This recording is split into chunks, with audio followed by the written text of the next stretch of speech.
Hello, everybody. Welcome to the Green Room for DisrupTV. This is where we introduce our guests in reverse order and, of course, talk about what's happening. But I'm here with my amazing co-host, co-founder, Vala Afshar, and, of course, our wonderful producer, Elle. And we've got two great guests that are joining us. I'm going to introduce in reverse order of appearance. Lee, welcome. Where are you coming in from? We love the drapes. We really do, actually.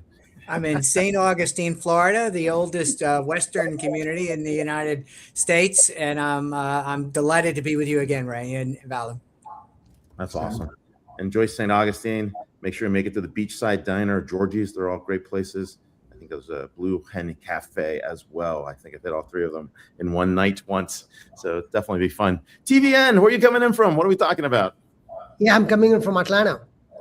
Hot Atlanta. Atlanta, yes, it is hot.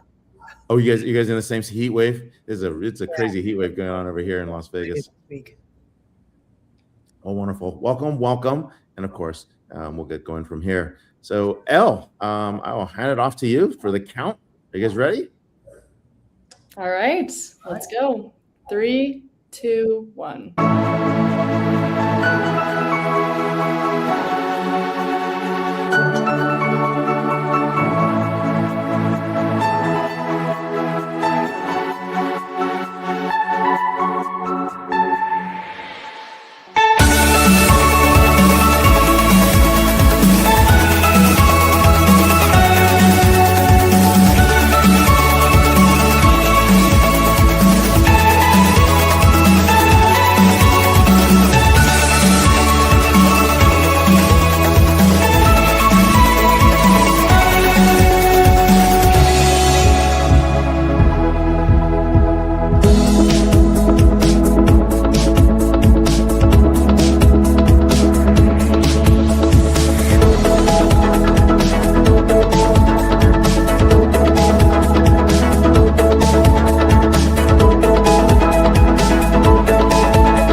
Hello and welcome. Thank you for joining us on DisrupTV. My name is Vala Afshar. I'm the Chief Evangelist at Salesforce and your co-host for the next hour.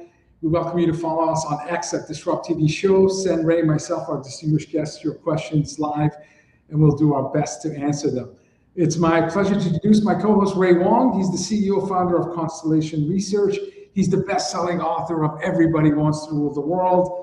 I see Ray just about every day on TV, Fox Business, Yahoo Finance, CNBC, at the anchor desk. It's pretty cool how many times you make it to New York, Ray. He's one of the top futurists to follow on X at RWANG0. Welcome, Ray Wang, to DisrupTV. Hey, thanks a lot. You're Vala Afshar, Chief Evangelist for Salesforce. He's also the author of multiple books. I don't have them with me today, but Boundless, Autonomous. These are books that are pathways to the future, especially given where we are in the age of AI. Executives around the world are paying attention to every one of his inspirational and insightful tweets. And when he's not leading, hosting, or keynoting events with Salesforce, you can see him everywhere else. And of course, writing about amazing topics on ZDNet, especially of this show many times. It's not about us, it's about our amazing guests. And who do we have to kick it off today, Vala? We are so privileged to have some of the best and brightest CEOs in the world on our show, and there's no exception with our first guest today. TVN Reddy is Chief Executive Officer at Aptean. At Aptean, as Aptean's Chief Executive Officer, TVN leads the company to drive product innovation in the enterprise software market and provide unrivaled service to more than 10,000 global customers. Prior to becoming CEO, TVN served as Chief Operating Officer, leading Aptean's global products, professional services, support teams, and to integration and acquisition into the company. The company has had many acquisitions during his tenure. TVN joined Aptean in 2013 as Senior Vice President of Engineering, overseeing global product development teams. He also previously served as Senior Vice President of Process Products with strategic and operational responsibilities for leading Aptean's portfolio of process solutions. Welcome, TVN, to DisrupTV. Thanks for having me. Great having you. Thank you. We're so happy to have you here. We are getting insights from some of the best software executives, technology executives, as Vala mentioned, and everyone is going through this age of AI, which is definitely changing how people are viewing the world. What are the biggest pressures your customers, business leaders, what are they feeling right now regarding AI, and why are so many falling into this, what you're calling the action trap? This is actually a very interesting topic. Yeah, no, it's I visit a lot of customers. We have about, like you said, we have about 10,000 customers, about half of them in North America and half of them in Europe. And AI, I would say, is the biggest innovation since Industrial Revolution.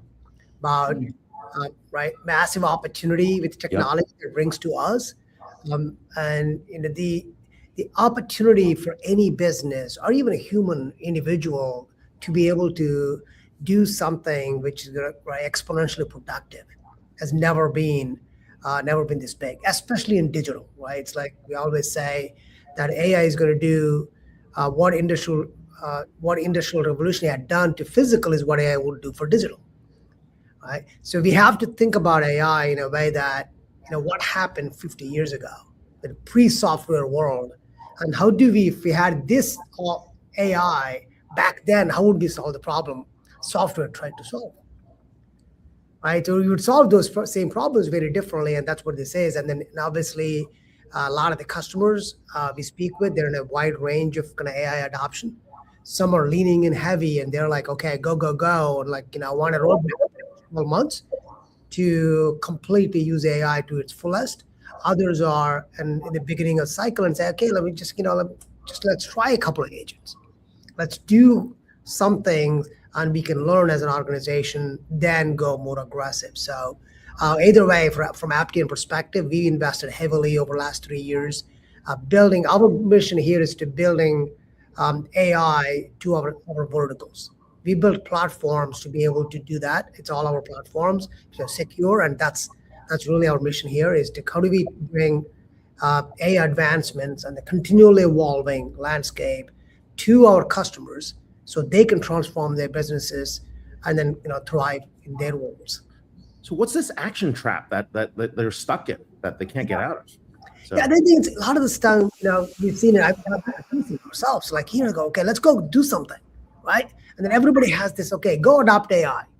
5 VPs, go adopt AI, right? What do? They start using ChatGPT, Claude, right? Whatever they get, and then start burning money. and then 6 months go by. Okay, so what did you, okay, are we using AI? Yes. What did we get from it? Well, I mean, TVN, you didn't burn enough tokens. You need to burn more. Right. That's other issue, right? They're like, okay, we need to burn more tokens. Don't measure tokens. Don't measure. We love vanity metrics. Yeah. So that's like, you got to what you measure, right? So it's one of those things. And in 6 months go by, and then what have you done? Not much, right? From a business perspective, people are swirling, they're learning, but they're not, right? They're not turning those into a business initiative that driving outcomes, right? That's really where, I mean, we could all be busy doing stuff, but eventually that has to turn to some specific business outcomes, and that's where we help. Big, bold statement comparing the technology in terms of the impact on society and work and business equivalent to the Industrial Revolution. I had the privilege of listening to founder of Anthropic, and the statement from Jack was, it's 10x the impact of Industrial Revolution at 1/10 the time, right? Which is kind of an incredible statement, which I don't disagree with. In tech, all of us have been in tech for decades. Sadly, I'm showing my age, but it's the biggest thing I've ever experienced in my career. You've talked about the sales motion and selling software in an enterprise or in business in general. Talk to us about the impact of AI. And in the last answer, you used a specific word, outcomes. Tell us how outcome-oriented approach to adoption and scaling artificial intelligence is actually profoundly changing the selling motion. Yeah, no, it's especially like the point you made, just reinforcing it, right? Industrial Revolution took like almost a century to where it is today, but AI is going to try to do it in like maybe less than 5 years, less than 10 years, right? So that by itself is completely a tsunami. what we had done, I mean, I've been in the software industry for like 25 years. Like I said, right, I started in college when Windows 95 came out. Right, it's been 30 years, right? Since 30 years there, software was about, right, I'll give you a tool, I'll sell you a tool, and then it'll help you implement your processes, get your data in and out, and then also give you some sort of a report and dashboard to give you visibility. So as the business, as a customer, as a business, we were like, okay, we'll implement processes, roll out software, and then get some sort of visibility into the data, and then make decisions to run business. Right? It's really, it's left, the realization of the value was left to the customer and how they interpret the data on it, right? So it's really, that's where the BI is such a big thing, and all these, right, companies came out for all the dashboards. That's what we've done. And a lot of the times in the SaaS world, obviously we charge SaaS per year more than we did for on-prem. Right? We've done that, but it's really giving tools and let them run the business. And outcomes is, how do we now partner with the customers on driving business outcomes? Business outcomes, for example, how do we increase inventory turns? How do we help you reduce scrap? How do we help you, right, reduce, if you're frozen, like we serve a lot of food companies, how do we throw away, right? You have perishable goods, right? And how do we get you from point A to point B with the least fuel cost, especially with rising fuel prices, right? How do we help you predict, right, supply and demand and match it? And then also as things change in the world, right, how can we real time help you so that you, right, either you don't run out of supply, or you forecast too much demand, and all of that stuff, right? So really getting into the future of the kind of software companies, I think, is really delivering the outcomes. Yeah. Right? Outcomes, right? Like whether it be margin expansion, doing all of these things, or improving customer service of our customers to their customers. Right. Or eliminating barriers to grow. I mean, historically, number one constraint for growth, a lot of business have been, how fast can you hire? How fast can you deploy your CapEx, right? Because otherwise you can't grow without hiring or deploying CapEx, and using AI and the process reengineering and software and AI to be able to kind of like eliminate those barriers. We have a couple of customers, for example, actually signed, few customers actually, revenue share model, which is, whenever the software is sold on revenue share, right? So it's really basically we're empowering their entire back office. Software, AI, it doesn't matter what you use. Our job is to help you make you successful. You grow revenue, we grow right with you. It's not an annual increase of software expense.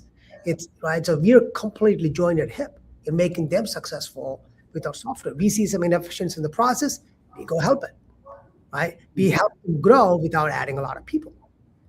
Let me try to digest, because you're sharing a lot of wisdom nuggets here. How I interpreted your response in terms of sales motion was, listen, we as companies, solution providers, we need to make sure the marriage experience is better than the courtship experience.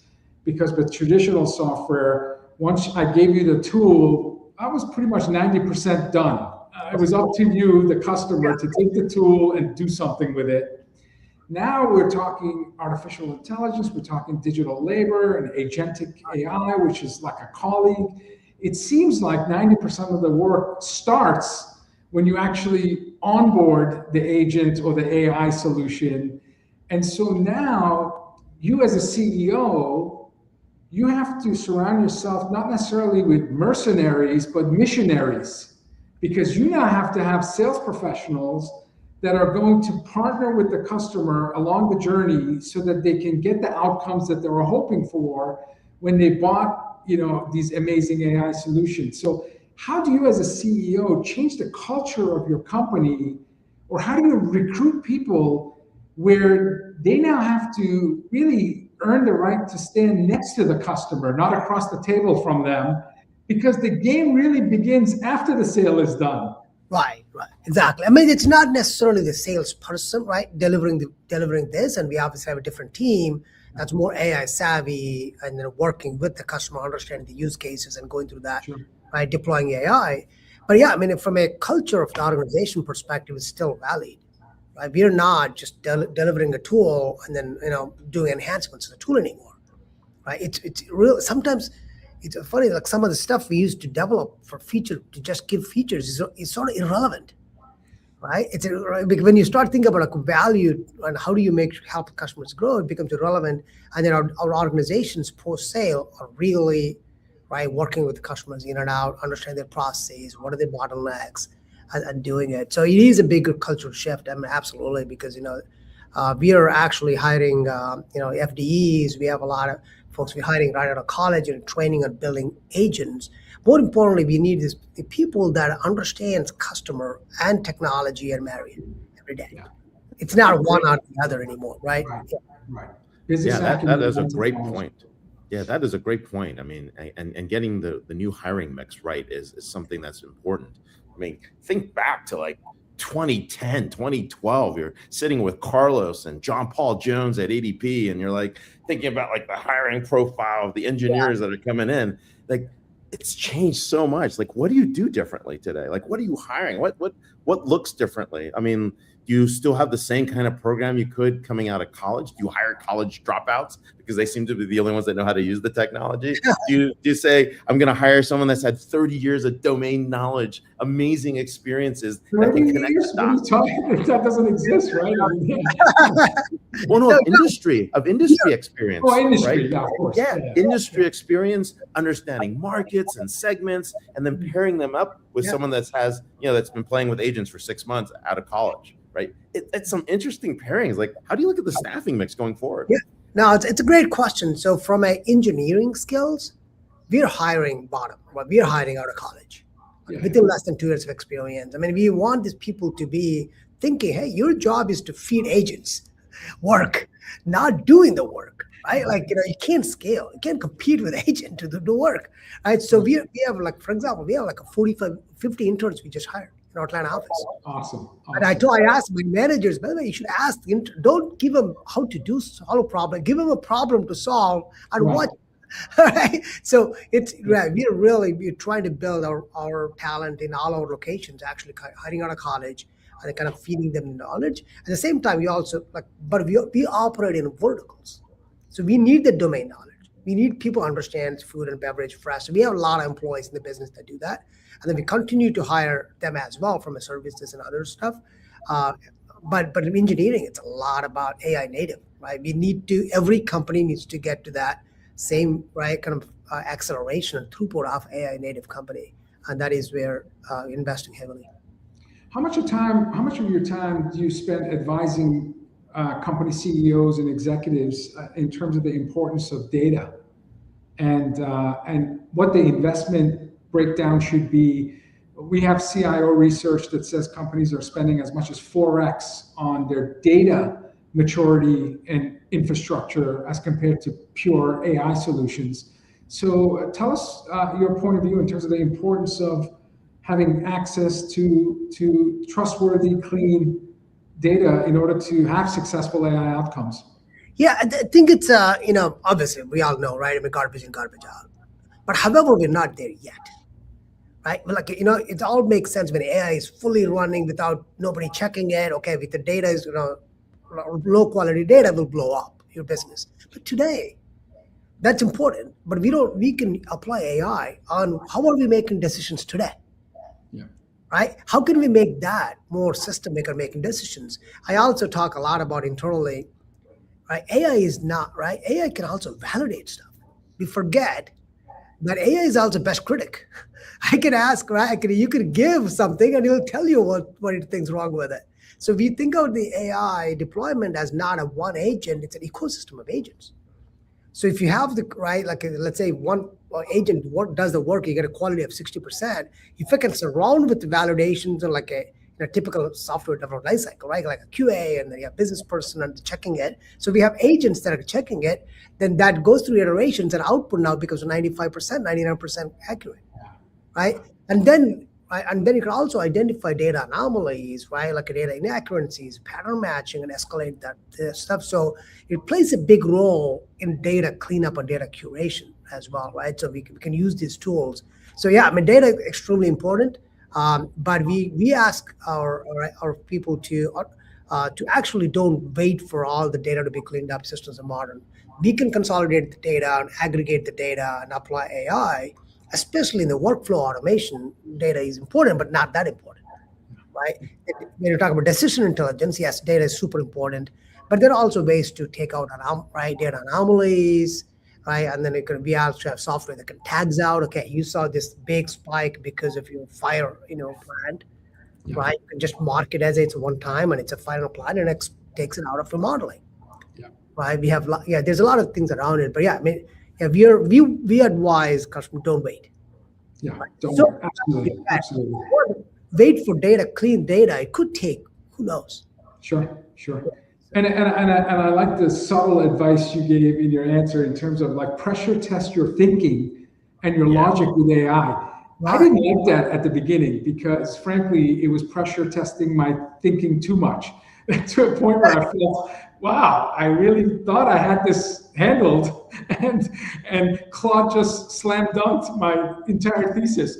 I've warmed up to it now. Now I take the feedback with more humility. But they are very polite. It's an excellent use of AI. It's an excellent. They are very polite, though. Yeah, they are very polite. Definitely are, right? Yeah. But the one thing we learned about, though, with LLMs is that, they train on best practices, but they don't train on failure. And if you train on failure, you have a very different view of the world. So you get the different attributes. And that's really where expertise, the difference between expertise and experience comes in, right? Expertise right now is a commodity. Experience is something that is honed. And we're going to see the difference over time. But as you think about the future of software, thinking about your experiences, where it's headed, we're in the middle of this weird, world. It's bizarro. Hardware companies are more important than software companies, right? The cloud, everyone's going to on-premises because they're worried about security, right? It's like everything is backwards. We're in some bizarro world. The software industry is facing some interesting challenges. How would you frame this? What are the new moats? People are doing rule of 50, rule of 60 and being punished. What the heck is going on? You got hyperscalers with free cash flow spending all their money on hardware. This is such a bizarro world. Give us your expert view. Yeah, no, it's like, when I speak with customers, I'll tell them about 90-10 rule. It's not 80-20 anymore. It's 90-10, right? 90% is horizontal. Anybody can do it.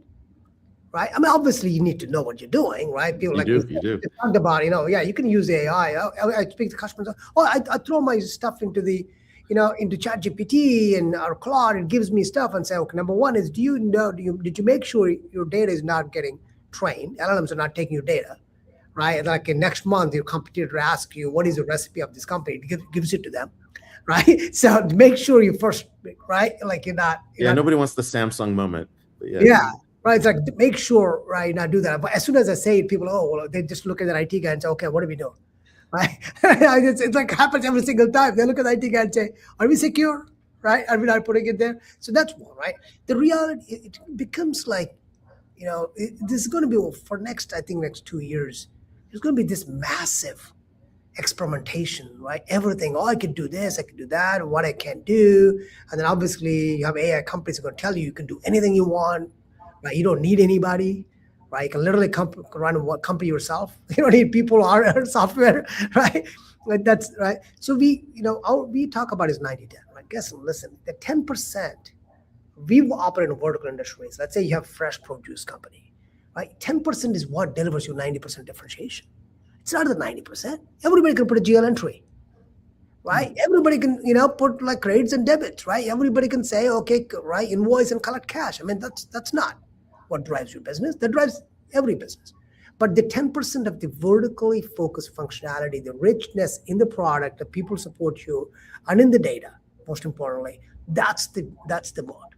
That's what's going to differentiate a company that does the fresh produce, a company A to company B. Because that's how they can win in their sectors. And our job here is to help our customers thrive. And among their competition, if all of them have access to the same thing, there's no competitive differentiation, right? So we talk a lot about the 90-10 rule, right? 10% is what creates the 90% value as you go in the past. Today, it's more like, okay, right? They're not that much differentiation. It actually gets, in my view, the companies that best deploy AI with the right partners right, will have more to, right, kind of like, leapfrog their competition. Versus today, everybody's doing the same thing, and they're like a marginal gain. For next few years, there's massive opportunity. Sure. But better sameness is the easiest to replace. My final question to you, TVN. You've been talking about the only constant seems to be change, and certainly big change is on the horizon. You, in your tenure, have been involved in over 60 acquisitions. So you're a professional acquirer of incredible companies. Tell us, how do you apply the 90-10 rule, or what do you look for? What's a non-negotiable for you with 60 acquisitions? Like, if you walked away from a deal, was it the founder or founders? Was it the culture? Was it the product? Like, what are some of the things that you look for that you consider absolutely must characteristics or muscles or skills before you entertain an acquisition? Yeah, the number one thing we look at is, right, we acquire a lot of small businesses, which is, kind of fall into our vertical segments. That's how we go into one vertical segment and then try to kind of like consolidate so that we be the leader in that market, right? So when I look at vertical business, I look at like number one or two, right, players in that market, in that small town, right? Because that shows me that they have built a premium offering, a pricing, which is, kind of justified by your gross retention, all the SaaS metrics, metrics and everything you may see. But that's underneath that is that are they number one or number two in that small segment? If they're not, then we probably won't acquire them. Okay. Everything else is sort of can be addressed, but right, that is the important thing, because that, right, tells us, right, they have a great customer retention, right? Customers like their products, and they created this moat to keep them in the number one or two. But if we acquire businesses that are like only $2-3 million revenue, but they're not operating in a tiny area, tiny geo, that's okay. Makes sense. Yeah, that makes a lot of sense. Hey, we are actually experiencing amazing amounts of change in this business.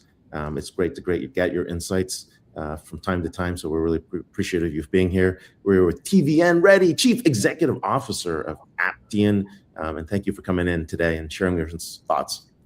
Thanks for having me. Thank you. Cheers. It's great to have CEOs share their their ability to execute and apply a vision that's constantly being threatened by change, big change. And this is where our next guest comes in. Our next guest helps us try to be more farsighted and be able to, position ourselves. As Bobby Knight used to say when he coached Indiana basketball, be in position to be in position to score. Lee Rainie, Director, Imagining the Digital Future Center at Elon University. Lee joined Imagining the Digital Future Center as director after 24 years, or nearly a quarter century, directing Pew Research Center's effort to study internet and technology. At the Pew Internet Project, his team produced more than 850 reports about the social, political, and economic impact of 4 technology revolutions: the internet broadband revolution, the mobile connectivity revolution, the social media revolution, and now the artificial intelligence revolution. Lee's project was described by the American Sociological Association as the most authoritative source of reliable data on the use and impact of the internet and mobile connectivity. And ASA awarded Lee its prize for excellence in reporting on social issues award. His work has been covered by network and cable news and every major outlet and publication. Lee's also co-author of Networked, the new social operating system, and 5 other books about the future of the internet based on extensive surveys. Welcome back, Lee, to DisrupTV. Hey, Val, it's great to be with you, and great interview with TVN. That was really, really special. Thank you, sir. Thank you. No, hey, thanks a lot. We're glad to have you here. And every year I get the survey, I look at it, and I'm like, hey, this is awesome. And so you reached out to me and a whole bunch of folks earlier in the year, and it was talking about individuals and the likelihood individuals will be coping with the impacts of AI. But then I read the report and I look at it, and it's about the institutional response to help society cope with AI. I think something changed in your thinking. And I've been meaning and dying to ask you, why did it change and what happened in the direction? Ray, Not to put you on the spot. You've been on this journey with us for multiple years. We always look forward to your insights and our reports. We canvass experts to talk about what's coming around the corner in digital life. In this particular case, this research came off the research we've been doing in recent years, where we're centering our question around what are humans good for, as our different kinds of intelligences come into. Good for? As you know, we're now competing with intelligences that in some cases are greater than ours. We've never faced that as a species before. And so we've been asking about the sort of special traits of human capability that stand us out from AI systems, things like social and emotional intelligence and creativity and curiosity and pattern recognition and critical thinking and things like that. But we're really at the moment where we see the disruptions that are now very close to us that AI is going to cause. And so we oriented our research this year around resilience. We know change is going to come. We know disruption is on its way. So how are humans going to cope with it? And we began by studying the literature on resilience, which looked at individuals and how they survive big disruptions in their life, trauma in their life, how they survive grief and losses in their life. But it didn't seem sort of sufficient to the moments coming ahead. And when we asked you experts like you, Ray, about how to think about resilience, the resounding answer we got was think about individuals because they're going to have to change. But since AI systems are now becoming embedded in our lives, they're mediating our lives, they're judging our lives, they're giving us options that sort of shape our decisions and things like that. It's going to take a big systemic response, not just an individual response, to counteract that or to come back against some of the things that are most disruptive about human agency and human dignity and things like that. So their argument was go to institutions first. We're going to have to reinvent institutions we already have and probably create new ones to make sure that these systems serve us and not their own ends or not just the ends of the enterprises that are building them. So the insights about resilience were incredibly important. Wow. And you know, if you played sports, it becomes a quick realization that I think the best way to build resilience is you have to fail at something. You have to have some level of adversity. If everything is smooth and everything is going well, it's tough to know whether you're resilient enough when you do actually fall down. And we're certainly this monsoon of change that we're facing as individuals, teams, companies, ecosystems, markets. It's definitely testing resiliency. What are some of the surprises in your findings? Was there any of the findings that really shook you to the core or was completely orthogonal to what you thought was common sense before you started the research? I didn't know the resilience literature too terribly well before I began this. And so I was essentially going to school in real time and creating this survey. And so this institution's first resilience agenda was a really striking surprise. And it was the way we oriented the big report we anchored around these findings. The other thing that was really striking was that when we were asking people about AI literacy. Everybody talks about it. Everybody thinks it's, like the alphabet. It's a building block for surviving in the years to come. But a number of the experts said, go to a higher level. It's not just about mastering the tool. It's not just about learning how it works.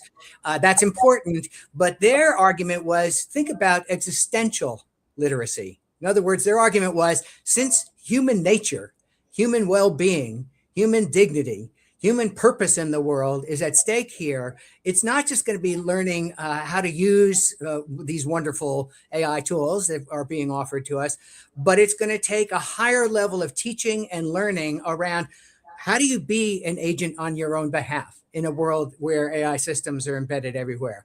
How do you find purpose in your life when you don't necessarily have to work for a paycheck in the same way that your ancestors had to work? How do you find ways in which to build good communities in an environment where now, and one of the great things from your previous interview was the sense that AI agents are now entering our social environment.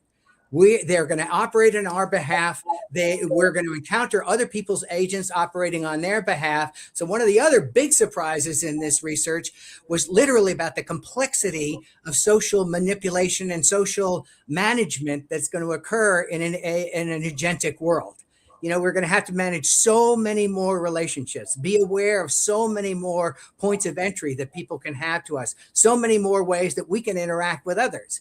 Some of the great insight about human capacity came from the environmental psychologist who argued that basically humans our brains are built to manage 150 relationships. We know who they are, we know who they like, we know what their standing is in the community and things like that. The internet bumped that up to about 600 relationships we could manage in some way, shape, or form. Well, now there are going to be orders of magnitude more social interactions going on in our lives, and the management of that is really going to test us. Yeah, Ray has hundreds of thousands of followers, and I think he tries to keep up with all of them. So there are unicorns like Ray who can scale without agents. I'm sadly in the wrong scale. Like Vala's in the millions of followers, and I'm trying to do this manually. Vala's got like agents, bots, everything all programmed, ready to go. So, but it's a good point here, right? I mean, as we talk about where this is headed, I mean, your report went back, right, to ancient Greeks and Aristotle and I don't know, Phronesis. This is the practical wisdom, applied knowledge. It's interesting because we often talk about the fact that we no longer worry about expertise. We worry about experience. We no longer think about knowledge. We think about wisdom. Why is this story relevant, and why are we talking about it now? One of the striking arguments that a number of these experts made was that friction is our friend in the new era. I mean, Vala, you were talking about pausing to make sure that you were in charge of your own thinking, much less the kind of input you were getting from AI systems. And there was this argument that the ancient Greek idea from Aristotle, that phronesis, the practical wisdom that you get as you encounter life, the messiness of life, the management of relationships, the problem solving after you've encountered failure and things like that, that stopping every once in a while as you're in the thick of making a decision or as you're in the thick of a problem is a good thing, just to do a gut check.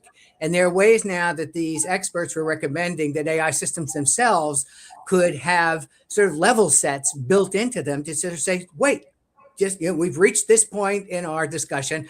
Think about it for a minute.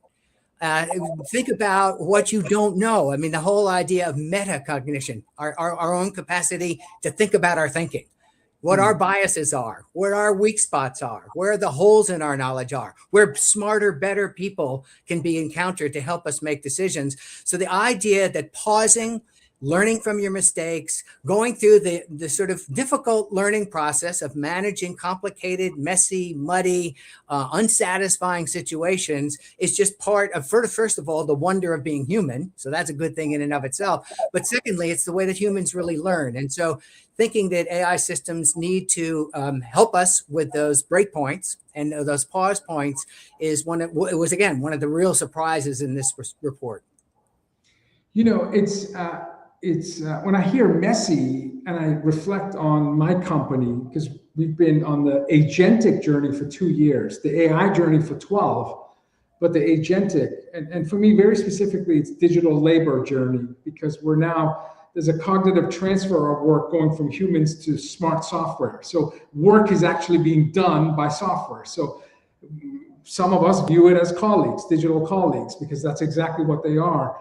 The messiness is relational transformation, not technological. The messiness isn't picking the language model or grounding it or semantic search or vector database or all this other acronym soup of how we refine and use the technology. It's the fact when we design a process to be agentic, you end up having freed some of your human labor, and now you're imagining what you could do with that human labor. So you go from redesigning to then reskilling your people to do new work. When they have that new skill, you have to redeploy them into a new function. It could go from support to sales, for example, which, by the way, we've done 3,000 of those redeployments in my company in the last 12 months. As soon as there's a redeployment, you got to talk about budgets, because different managers now own these resources. So there's the restructuring that your company is going through, which is shifting managers and budgets. All of this is relational work. It's not technological. And there's a lot of messiness when humans are involved in terms of anything that we do. It's not always black and white. It's never black and white. So when I listen to you talk about messiness, I think people underestimate the human messiness part of the equation, not so much how you connect the Lego pieces to come up with, onboard a particular AI solution. Sorry, long commentary. Brilliant. You're right. So in terms of this messiness, can you talk to, were there any funky predictions? Were there any wild predictions that maybe not necessarily talked about technological evolution, but how businesses and future of work, and how we just talked to a CEO who said he onboarded 40, 50 young new college graduates. I got to tell you, if I'm hiring a college graduate today, part of the interview process for me is going to be show me your agent. If you can't show me how you're using AI, I'm not sure if I'm going to bring you on my team, especially out of school, since this year's 2026 graduates is the first time ever they've had 4 years of AI exposure. Remember, November 2022 is when ChatGPT moment. So now we're talking about full 4-year undergraduate curriculum of AI, first time ever. So my expectation for these new folks is that they're suited up, they're playing on the pitch. I said pitch because of World Cup. Normally I'd say court or field. But talk to us about funky predictions in your report. Well, first of all, I'm just what you were saying is so wise and so on point, and it flows right out of your interview with TVN. The part of the messiness now is that the machinery, the tools that we have are outpacing our capacity to manage them, embrace them, adopt them, and turn them into our purposes. So it's resilience work as much as it's reinvention work or anything like that. And that's the whole reason that this became the anchoring subject for the report that we did before. I'm just going to go straight to Ray and his prediction in the report, which we really, it was so smart, and we really went to town on it and got a lot of a lot of pickup, in part because we highlighted Ray's work. He basically was saying we're going to enter an age now where the boundaries between human and machines are constantly going to be shifting and constantly going to be up for negotiation. What's human? What's AI? How are we going to allocate, productivity to them? How are we going to allocate time to them? Just the way you said, Vala. And so this raises just not only tremendous questions about commercial activity and goods and services and things, but it raises big questions about the essence of being human. When these tools are now sort of supplementing my brain or even invading my brain or surrounding me so much that I don't know the difference between them and my brain, where do I end and where do the machines begin, or vice versa? And Ray raised that beautiful question and said we're sort of in for an era that might last a generation or more of just literally going through the legal ramifications of that, the social ramifications of that, the workplace ramifications of that. And so, Ray, yay, tip of the hat to you for bringing that up. There were other really sort of profound predictions as well in this. One of the predictors basically said that that the internet got rid of attention for us, and other activities sort of captured other parts of our lives. But AI now is going after our solitude. It's going to be possible to live your entire life, totally engaged, not disengaged, not taking time for yourself. If you're bored, there's an easy way to activate one of these tools to be your buddy, be your companion and stuff. And there's a preciousness to solitude. There's a special human quality to being on your own and thinking your own thoughts and communing with the beauty of the world around you and having, nice time with a small number of friends and things like that. So this idea that solitude itself might be lost is a big challenge in this. Wow. And then there were ways in which people talked about the sort of mechanical, technical things that are going to change. Gary Bowles predicted that the internet is going to stop being websites, or the web is going to stop being websites, and it's going to be databases. And if a website gets lost, or one of the things from the past just sort of vanishes or becomes relatively unfindable, there will be ways to reconstitute it with going back to a database and finding, in a way that the Internet Archive might not even be able to. You can reconstitute that website, but instead of all of the sort of social stuff that's going on the web and social media and things like that, it's going to be databases talking to themselves on our behalfs. So the very character of the web is going to change. It's like that book, When the Tripods Came. I don't know if you ever read that. It's like a sci-fi series where these aliens cap humans and make them into one centralized collective, right? It's kind of scary. So. It turns out agents don't need dashboards. Agents don't download apps. Agents don't visit your website. Agents don't give a shit about any of that stuff. And if you're running at agentic scale, it means that whatever data, metadata, workflows, whatever structure you have that website points to, agents don't care about any of it. So when I think about my lifetime operating a vehicle, most of my life I had hands on the steering wheel. Then I had hands near the steering wheel because I have a Tesla FSD12 and it self-drives. But so it can park, it can drive, it's beyond cruise control, but my hand is still near the steering wheel. My son, when he buys his Tesla or his car, there will be no steering wheel. So we've gone from hands-on to hands near to hands-off.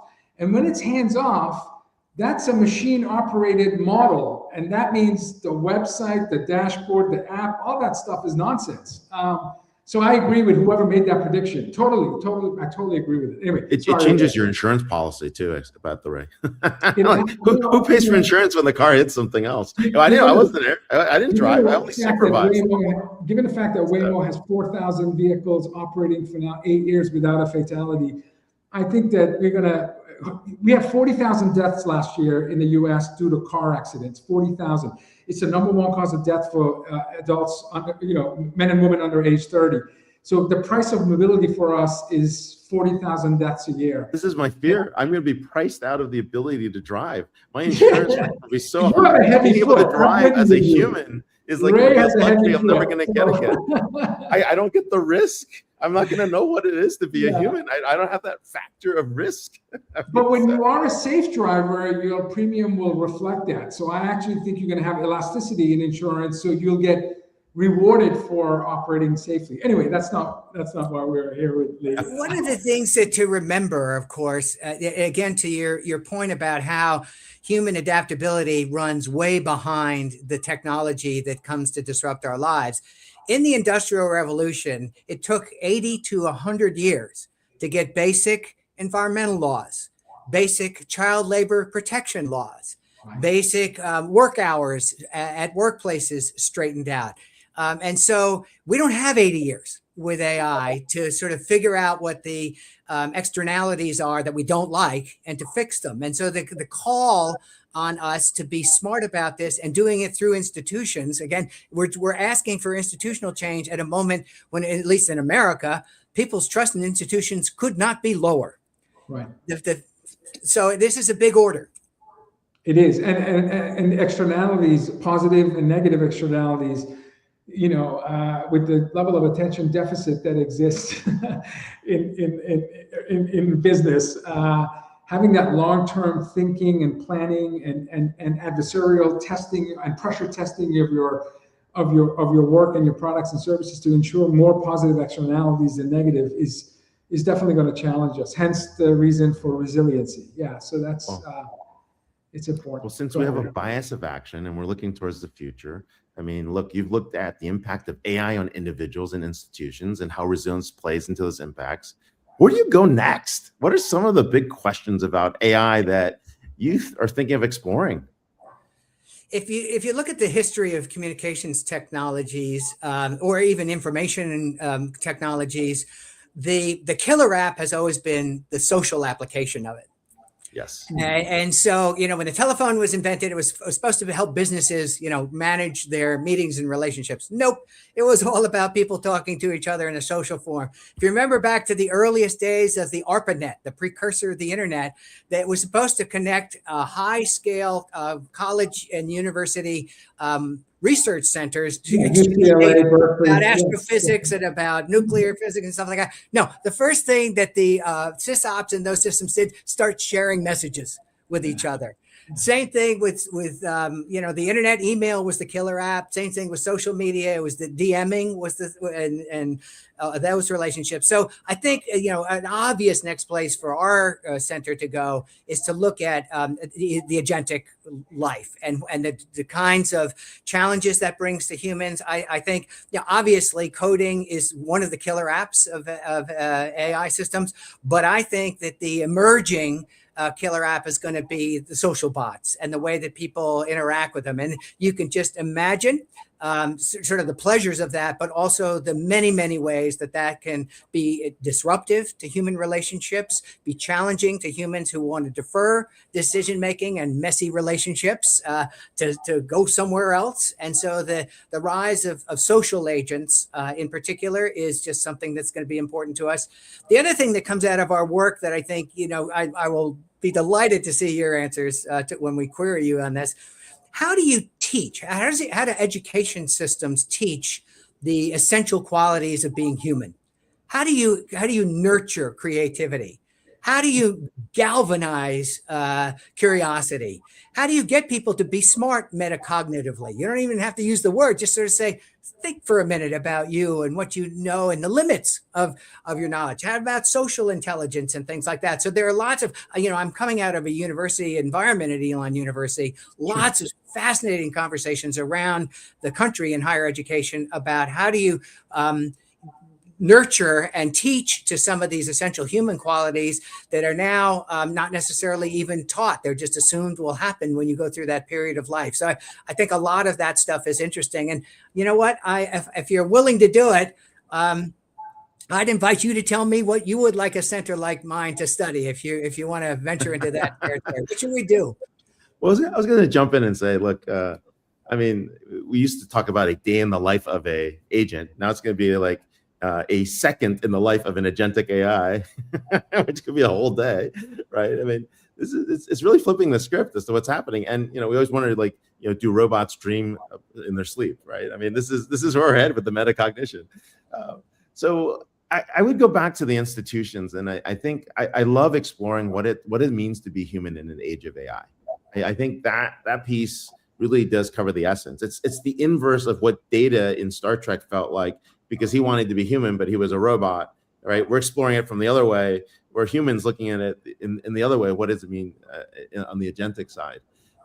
But the institution piece, I think, is going to be important, because there are certain guardrails that will actually have to be in place. And I'm a free market guy. I hate regulation. I'm not pro-regulation in any way or form, because I believe in the Darwin Awards. And so my point here is, what is needed? What is society need? What is the basic level of intelligence, the basic level of support, basic level of purpose of an AI?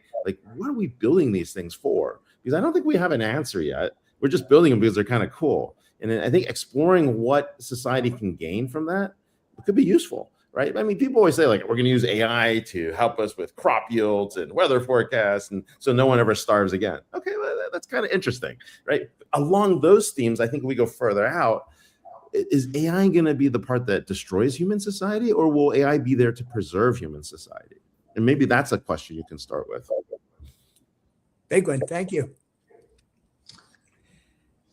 Who am I to give advice to someone who's written 900 reports for 25 plus years? But as someone who does appreciate research and evidence-based thinking, the longest research on health, happiness, and success is the Harvard 88-year study, where for nearly 9 decades, they followed thousands of men and women, initially men only. And through 8 decades, they found the healthiest, happiest, most successful people did not point to fame and fortune as to their position in life, healthier, longer living, more successful. It was the quality of the relationships. And solitude at work, I don't think is going to be something we can, it's like Clay Christensen, you may hate gravity, but gravity doesn't care. Everyone's going to have a digital twin. Everyone's going to have an agent, at least at work. You can have that solitude when you're at home, but if you're at work and you're at a successful, double-digit compound annual growth rate company, I can't imagine that company isn't powered by AI across the entire company, entire ecosystem. We have 75,000 people at my company that are daily users of agents, daily. You're looking at one of them. By the way, we have 85,000. So there's 10,000 of us still at my company that are not daily users. I'm not sure why. But 70,000 is a big number, and that adoption rate is greater than anything we've adopted as far as technology in the 27-year history of my company. So whatever you do to shed some light on relationships, and I think that if your job is transactional in nature, you're going to get replaced by a machine. I just don't. If your work is deterministic, repetitive, low impact work, it's going to get automated, and it's going to get automated really fast. So you have to look at your job as transactional or relational. And that relational bucket is creativity, strategic thinking, critical thinking, blue ocean, and if you do that inventory honestly, and you view your work and you see that the transactional bucket encompasses 70, 80, 90% of your work, you're in trouble. So how do we as business leaders build resilience, but the overarching umbrella is relationship design? How do we design for relationships where we minimize loss of human agency, but let's not look at it in a negative way. We maximize joy in that you don't look and realize in the blink of an eye, you've spent 24 years at a company doing low impact transactional work. That's wasteful. So when TVN says we just hired 50 graduates from university, I don't think any of those graduates aspire to push button for the next 10, 20, 30 years. They want to reach their boundless potential.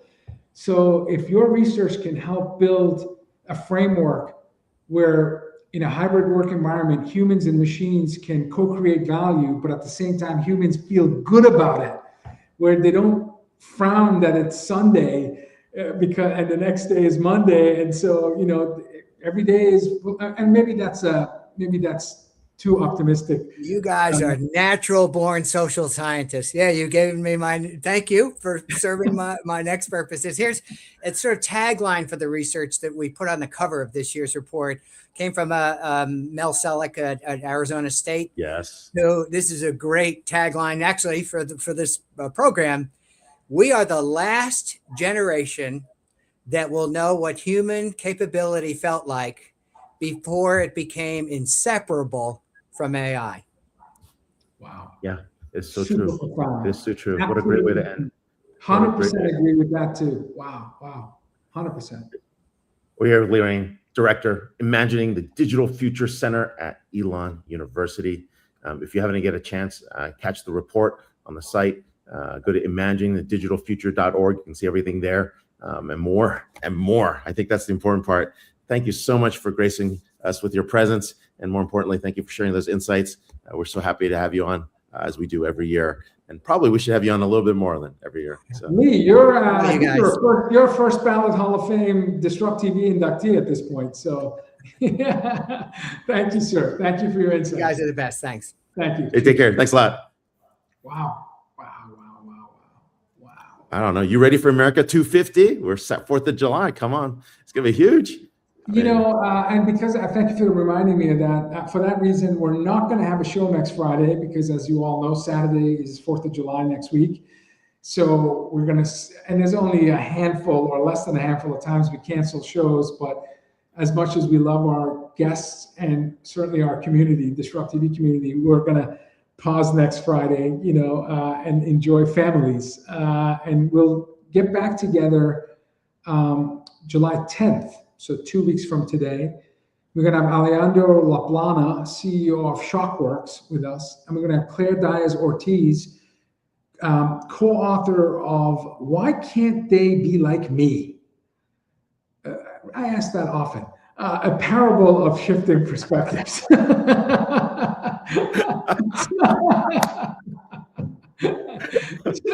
So anyway, if it's Friday, it's DisrupTV. Thank you everyone for watching. We'll see you in 2 weeks. Bye everyone. Bye.